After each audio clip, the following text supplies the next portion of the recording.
Hi ಎಲ್ಲರಿಗೂ welcome to my YouTube channel Rakshita's mini log. ನೀವೇನಾದರೂ first time ನನ್ನ ಚಾನಲ್ನ ನೋಡ್ತಾ ಇದ್ದರೆ ಪ್ಲೀಸ್ ನನ್ನ ಚಾನಲ್ನ ಸಬ್ಸ್ಕ್ರೈಬ್ ಮಾಡಿ, ಹಾಗೂ ಪಕ್ಕದಲ್ಲಿ ಕಾಣೋ ಬೆಲ್ ಐಕನ್ನ ಕ್ಲಿಕ್ ಮಾಡಿ. ನಾನು ಮಾಡೋ ವಿಡಿಯೋದ ನೋಟಿಫಿಕೇಷನ್ ಫಸ್ಟ್ ನಿಮಗೆ ಬರುತ್ತೆ. ಇವತ್ತು ಈ ವಿಡಿಯೋದಲ್ಲಿ ತುಂಬ ಜನ ನನಗೆ ಕೇಳಿರೋದು, ನೀವು ಪಾಪುಗೆ ಅನ್ನಪ್ರಾಶನ ಎಲ್ಲಿ ಮಾಡಿಸಿದ್ರಿ, ಯಾವಾಗ ಮಾಡಿಸಿದ್ರಿ ಅಂತ ಕೇಳಿದ್ದೀರಾ. ಅವರಿಗೋಸ್ಕರ ಈ ವಿಡಿಯೋನ ಮಾಡಿದ್ದೀನಿ ನಾವು ಅನ್ನಪ್ರಾಶನನ ಹೊರನಾಡಿನಲ್ಲಿ ಮಾಡಿಸಿರೋದು. ಈ ಒಂದು ಶಾಸ್ತ್ರವನ್ನು ಮಕ್ಕಳಿಗೆ ಮನೆಯಲ್ಲಿ ಅನ್ನ ಕೊಡೋಕ್ಕೂ ಮುಂಚೆ ಹೊರನಾಡಿನಲ್ಲಿ ಮಾಡಿಸ್ತಾರೆ.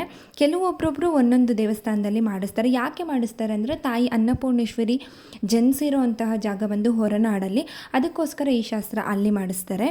ಈ ಒಂದು ಶಾಸ್ತ್ರನ ಮಾಡಿಸೋಕ್ಕೂ ಮುಂಚೆ ನೀವು ಫಸ್ಟು ಕೌಂಟರಲ್ಲಿ ಟಿಕೆಟ್ನ ತೊಗೋಬೇಕು. ಆ ಟಿಕೆಟ್ನ ಪ್ರೈಸು 250 ರುಪೀಸ್ ಆಗಿರುತ್ತೆ.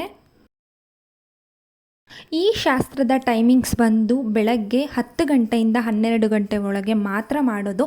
ಅದಕ್ಕೂ ಮೀರಿ ನೀವು ಹೋದರೆ ಖಂಡಿತವಾಗ್ಲೂ ಈ ಶಾಸ್ತ್ರನ ಮಾಡೋದಿಲ್ಲ. ಈ ಶಾಸ್ತ್ರ ಮಾಡೋದಕ್ಕೆ ನೀವೇನು ತೊಗೊಂಡು ಹೋಗಬೇಕು ಅನ್ನೋದು ಇಲ್ಲ. ಬೇಕಿದ್ದರೆ ಬೆಳ್ಳಿ ಬಟ್ಲನ್ನು ತೊಗೊಂಡು ಹೋಗ್ಬೋದು ನಾವು ಅಷ್ಟೇ. ಈ ಶಾಸ್ತ್ರನ ಮಾಡೋದ್ರ ಜೊತೆಗೆ ಪಾಪು ತಂದೆ ತಾಯಿಯ ಹೆಸರಲ್ಲಿ ಒಂದು ಅರ್ಚನೆಯನ್ನು ಸಹ ಮಾಡ್ತಾರೆ ಮೊದಲಿಗೆ. ಅದಾದಮೇಲೆ ಈ ಅನ್ನಪ್ರಾಶನನ ತಿನ್ನಿಸ್ತಾರೆ ಪಾಪುಗೆ. ಈ ಅನ್ನಪ್ರಾಶನದಲ್ಲಿ ಬೆಲ್ಲ, ಅನ್ನ, ಹಾಲು ಅಷ್ಟೇ ಇರುತ್ತೆ. ಇದನ್ನು ತಂದೆ ಹತ್ರ ಇರೋವಂಥ ಚಿನ್ನದ ಉಂಗುರದಲ್ಲಿ ಮೊದಲು 3 ಬಾರಿ ತಿನ್ನಿಸ್ತಾರೆ.